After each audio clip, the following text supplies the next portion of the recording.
আজ হচ্ছে আমাদের তৃতীয় দিন পুরীতে, 10ই জুন। আগামীকাল স্নানযাত্রা, আর গতকাল আমরা পুজো দিয়েছিলাম মন্দিরে গিয়ে, দেখতেই পেয়েছেন। 8 তারিখে আমরা এসেছিলাম। চলুন তাহলে আজকে পুরীটাই শুধু ঘুরে দেখবো আমরা, আর কোথাও যাব না। ভুবনেশ্বর কোনারক যাব না, কারণ প্রচণ্ড গরম পুরীতে। তাই পুরীটাই শুধু ঘুরে দেখবো। পুরীর আশপাশে যে কটা মন্দির আছে, দর্শন স্থান আছে, দেখবো। চলুন। এই মন্দিরটি ছিল আমাদের হোটেলের একদমই কাছে, পায়ে হাঁটা পথে। আমরা একটা অটো বুক করেছিলাম সারাদিনের জন্য।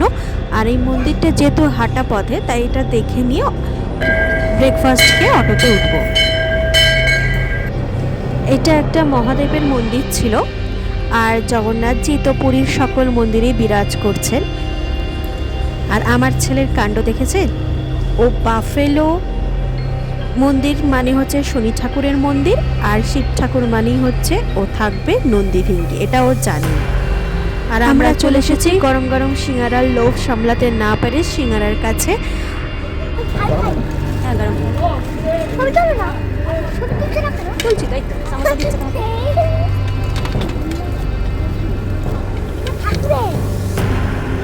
না, ঠাকুরের না।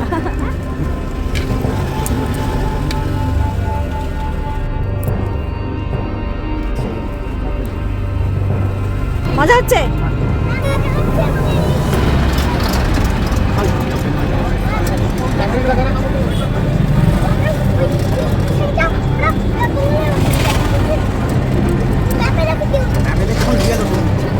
আমরা যাচ্ছি এখন আশপাশের পুরীর সব দর্শন করতে, তারপরে বিকেলবেলায় ইচ্ছা আছে শরবত খাওয়ার।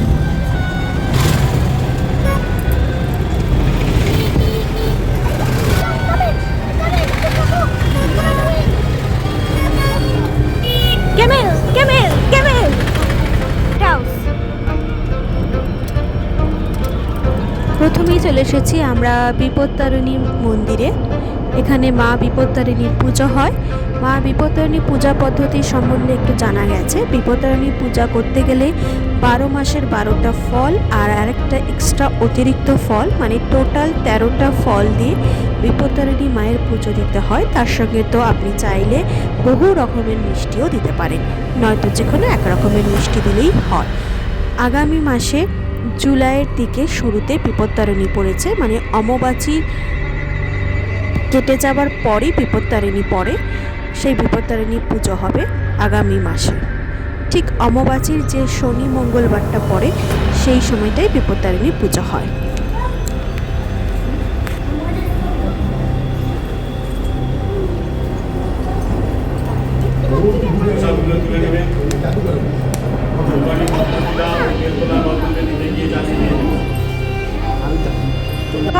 আমার দিকে তাকাও। আরে ওখানে দাঁড়ান, দেখি দেখি। আরে ঘোরো না, আমার দিকে তাকাও। রত্নবেদী এদিকে এসো, রত্নবেদীতে।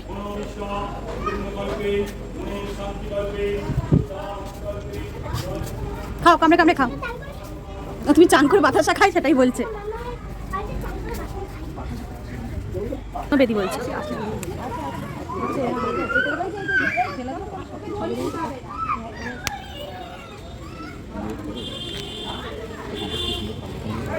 ডাব হয়েছে, কোকোনাট ট্রি। চলো।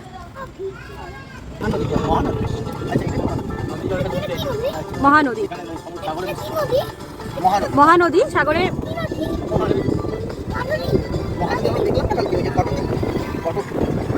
শিব ঠাকুর, এই যে এটা ভুল। দাঁড়াও, দেখি দেখি, আমার দিকে তাকাও। আমার সামনে করো, আমাকে তোলো।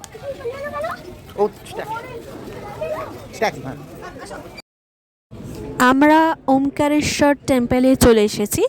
এখানে গোশালা আছে, 108টা শিবলিঙ্গ আছে, রাম সীতা লক্ষণ হনুমানজির মূর্তি আছে। হনুমানজিরও টেম্পল আছে।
নিচু হয়ে করো, প্রণাম করো।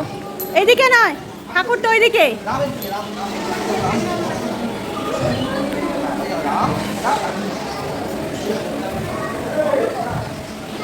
সরে বলো জয় শ্রীরাম, আবার বলো জয় শ্রীরাম, জয় শ্রীরাম। আচ্ছা দাঁড়া, তুমি বোতলটা রাখো। এই নাড়িও নাটা, একটু সরে যাও। দাঁড়া দাঁড়া,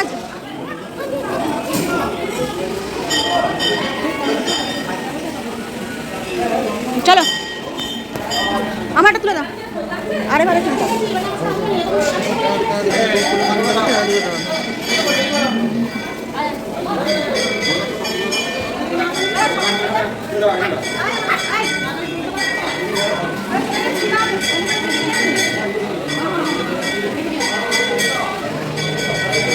নিজের কর্মচিন্তা কর্মফল ভুলে গিয়ে চলে এলাম ভাগ্যের চাকা ঘোরাতে।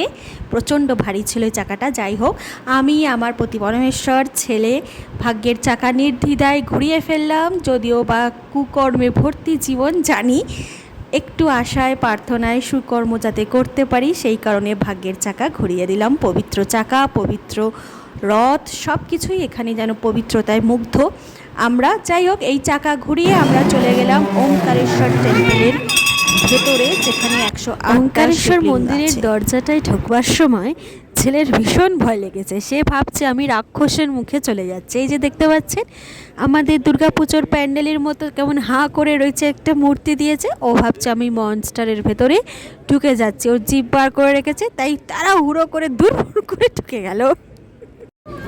এই যে আমরা চলে এসেছি 108 শিবলিঙ্গের মাঝে। 108 শক্তি আমাদের সামনে রয়েছে। এই প্রতিটা শিবলিঙ্গের মাথার উপরে 3টে ভাষায়, উড়িয়া, বাংলা, হিন্দিতে লেখা আছে মহাদেবের 108তম নাম।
চলে এসেছি গোশালাতে। এখানেও ছেলের ভয়ের কারণ হচ্ছে এতগুলো গরু একসাথে ওর হাতের সামনে।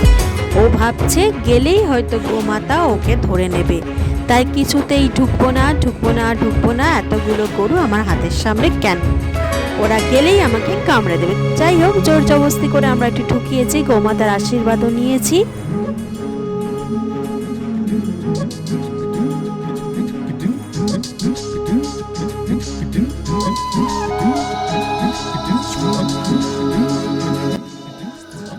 তারপর তারপরে চলে এলাম পাখিদের গুঞ্জন শুনতে, যেটা কলকাতা শহর কেন যে কোনো শহরেই প্রায় বিলুপ্ত হয়ে গেছে লম্বা লম্বা কংক্রিটময় জীবনে। সেই গুঞ্জন শুনে আমরা চলে এলাম গুপ্ত বৃন্দাবনের লম্বা লাইনে। এই গুপ্ত বৃন্দাবন আমার ছেলের কাছে খুবই প্রিয়, কারণ এখানে ছোটোখাটো একটা এখানে মেলা বসেছিল, বললামই ছোটোখাটো কতগুলো রাইড ছিল, নাকরদোলা, দোলনা, কার রাইডিং বাচ্চাদের। তাই আমার ছেলের কাছে গুপ্ত বৃন্দাবনই সেরা পুরীর মধ্যে জায়গা। রিজু মহাশয় বই নিয়ে বসতে চায় না, কিন্তু সরস্বতী মায়ের ছবি দেখলে তাকে 2 হাত করো জোরে তাকে প্রণাম করতে, কিন্তু সে এখন খুব প্রচলন হয়েছে অনির্বাণ ভট্টাচার্যের গান, সেই আমাদের বকুলতলায় ভিড় জমেছে বসেছে মেলা, দেখতে যাব আমি তুমি, সে মেলায় দোকান কত সারি সারি, মাটির পুতুল রকমারি, সে মেলায় দোকান কত সারি সারি, মাটির পুতুল রকমারি, মিলছে সাথে বউল ফকির, হাসি মুখের বুড়ো বুড়ি, সে মেলায় দোকান কত সারি সারি, মাটির পুতুল রকমারি। সত্যি এই মেলা জিনিসটা আজকাল প্রায় উঠেই গেছে। আগে আমাদের সময় শীতকালে, বসন্তকালে, হেমন্তকালে প্রতি সিজনে একটা করে মেলা বসতো। চৈত্র মাসের সংক্রান্তিতে চড়কের মেলা খুবই বিখ্যাত। এখন মেলা দেখাই যায় না, শপিং মল সব জায়গায় ঘিরে ধরেছে। এখন মেলা হাট প্রায় লুপ্ত প্রায়। ওরে পুতুল বাহারি পুতুল, ওরে পুতুল বাহারি পুতুল, পুতুল বাহারি পুতুল, ওরে পুতুল বাহারি পুতুল। প্রাণ থাকলে বুঝতে বাপু এই মানুষ জাতি খুব আনাড়ি, আমাদের বকুলতলায় ভিড় জমেছে ঘুরছে না করদোলা, চড়তে যাব আমি তুমি। চলুন তাহলে আমরাও একটু মেলা দেখা হয়ে গেল, মানে ছোটোখাটো মেলা। গুপ্ত বৃন্দাবনের মধ্যে একটা বাচ্চাদের জন্য একটা পার্ক আর মেলা রয়েছে।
এখানে যে হনুমানজির ছবিটা দেখছেন, আমরা যখন ছেলেকে জিজ্ঞেস করলাম এই দেখো হনুমানজি নন্য করো, তখন ও বলছে ওটা হনুমানজি না, হনুমানজি তো দাঁড়িয়ে থাকে পাহাড় তলে, হনুমানজি এটা নয়। মানে যে ছবিটা উনি দেখবেন সেটাই যদি থাকে চোখের সামনে, তবেই সেটা সেই দেবদেবী, নয়তো অন্য কেউ। দাঁড়াও, আসো, ধরে থাকো দুপাশে। আবার হাসি কিরম ভাবে রে।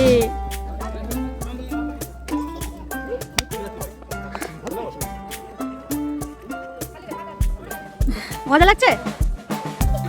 হ্যাঁ, স্লাইড আছে, সুইং আছে, তুমি ধরে থাকো সব থেকে দুপাশে।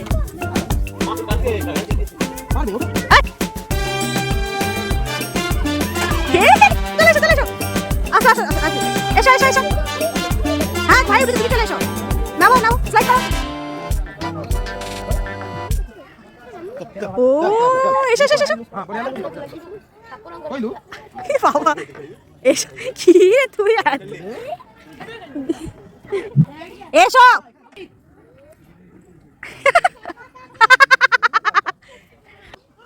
নামো নামো নামো, চলো এবার সিসা চলো। দাঁড়া বাবা ওই দিকটা ধরবে, দাঁড়া দাঁড়া, একটা দিক প্রেসার দিতে হবে। রোদ্দুরে চলো, এই পাশটা এসো, আমি ধরছি, তুই আগে বসো। বসো না, ওটা রোদ্দুর, ওটা রোদ্দুর, রোদ্দুর গরম লাগবে, মাথা ব্যথা করবে, এটাতে আয়।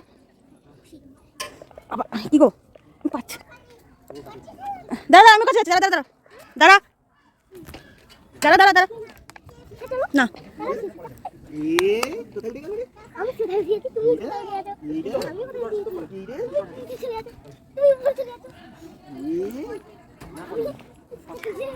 অপূর্ব দৃশ্যটা, দাঁড়াও একটু ভিডিও ক্যাপচার করতে দাও।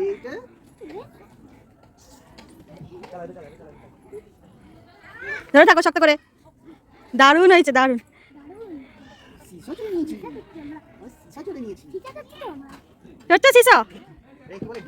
ঢেকি, ঢেকুচকুচ, আমরা আবার ঢেকুচকুচ বলতাম। তারপর আমরা এলাম জগন্নাথজির পিসির বাড়িতে। জগন্নাথজির মাসির বাড়ি এখনো বন্ধ আছে, যেহেতু রথ চলে এসেছে সামনে, তাই রং মেরামতের কাজ হচ্ছে প্রতি বছরের মতো। দাঁড়াও, এখানটা দাঁড়াও, এখানটা দাঁড়াও। আমার কত বলছো, তো চলে গেছে। দেখে আমার দিকে তাকাও, এখানটা এসো। ওই যে বলে না, বিশ্বাসে মিলায়ও বস্তু তর্কে বহুদূর, ঠিক তেমনি বিশ্বাসের জোরে চলে এলাম এই পুকুরটাতে। আবার পা আর মাথা ধুতে দেখছি সবাই যাওয়ার আগে ভেতরে। মাসির বাড়ি ফিরে এলাম। এখন আমরা চলে এসেছি সোনার গৌরাঙ্গ দেখতে। এখানে পরপর 3টে মন্দির আছে। সোনার গৌরাঙ্গকে সাথে করে আরও 2টো মন্দির আছে। সোনার গৌরাঙ্গের মন্দিরটিতে ফোন অ্যালাউ ছিল না, তাই ছবি তুলতে পারিনি। পাশে 2টো মন্দিরে অ্যালাউ করেছে।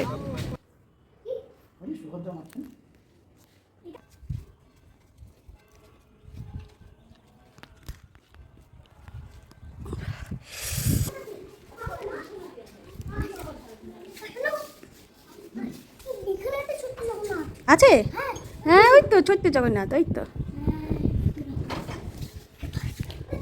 এই যে বাবা কই, বাবাকে বল আমার একটা ছবি তুলতে এইখানে ভেতরে, এই লালটা নিয়ে। হ্যাঁ ছোট্ট জগন্নাথ আমি দেখেছি তো, আমার সামনেও একটা ছোট্ট জগন্নাথ, এখানেও একটা ছোট্ট জগন্নাথ। তারপর আমরা প্রচন্ড রকমের ক্লান্ত হয়ে ঠান্ডা হতে চলে এলাম ডাবের দোকানে। হ্যাঁ সোনার গৌরাঙ্গের সঙ্গে সোনার গৌরাঙ্গ দাঁড়িয়ে ডাব খাচ্ছে। তারপর আমরা চলে এলাম বেদি হনুমান প্রাচীন মন্দিরে। এখানে জগন্নাথজি অবশ্যই বিরাজমান আছে এবং থাকবেই সব মন্দিরে। তারপরে আমরা সন্ধ্যাবেলা একটি সমুদ্র সৈকতে এসেছিলাম।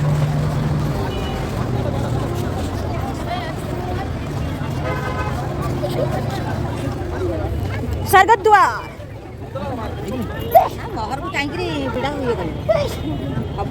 এটা 2টো হলো, এটা 2টো না, 2টো তো 20 টাকা, 6টা নেই তো 50। সেইবারে কত নিয়েছিল ওই ভদ্রমহিলা? 12টা দিয়েছিল না? 12টা দিয়েছিল, 6টা দিচ্ছে। কত টাকা? 50 টাকা। আরে পিলা চা কেন্দ্র নে, আরেকটা দাও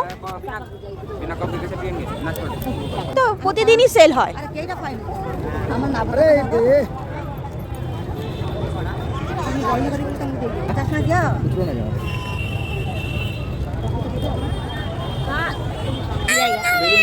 দেবো বেলুন, এই তো যাও এগো।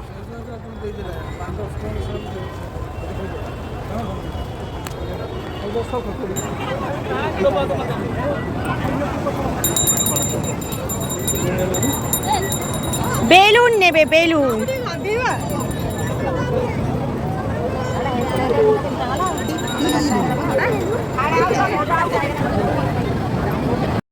সত্যি পুরী এমন একটা জায়গা, এখানে আসলেই আপনি বুঝতে পারবেন বিভিন্ন মানুষ আসে বিভিন্ন কাজে। কেউ আসে তার অবসর সময় কাটাতে, আরাম নিতে তার ব্যস্ত জীবন থেকে। কেউ আসে শুধু সমুদ্রকে অনুভব করবার জন্য। কেউ আসে পুরীর জগন্নাথ দেবের কাছে তার নিজের প্রার্থনা জানাতে। আবার বা কেউ আসে পুরী, ভুবনেশ্বর, কোণারক পুরোপুরিভাবে ঘুরে দেখার জন্য, পুরীকে নতুন করে চেনার জন্য। বিভিন্ন মানুষ বিভিন্ন উদ্দেশ্য নিয়ে এই পুরীতে আসে। আর প্রতিটা মানুষের কোণে আমার বিশ্বাস, দৃঢ় বিশ্বাস, জগন্নাথ মহাপ্রভুর জন্য একটা বিশাল বিশাল জায়গা জুড়ে রয়েছে।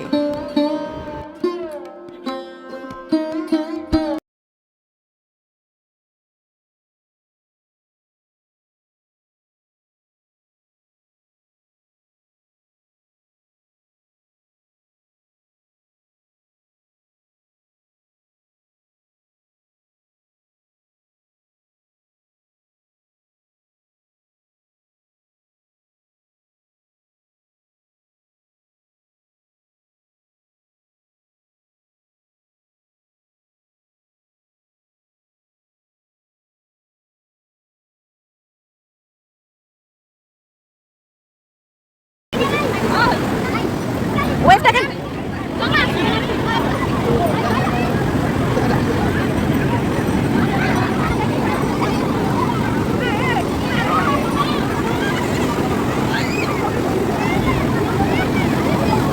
পা দিয়ে দেবে।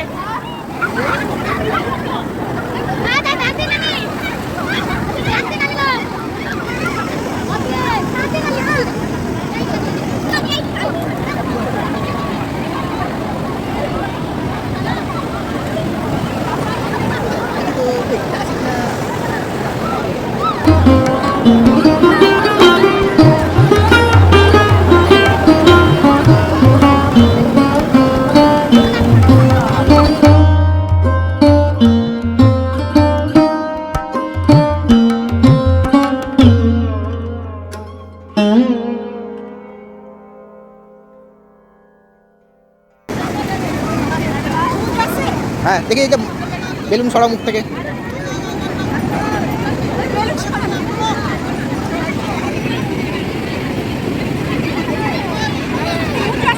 হ্যাঁ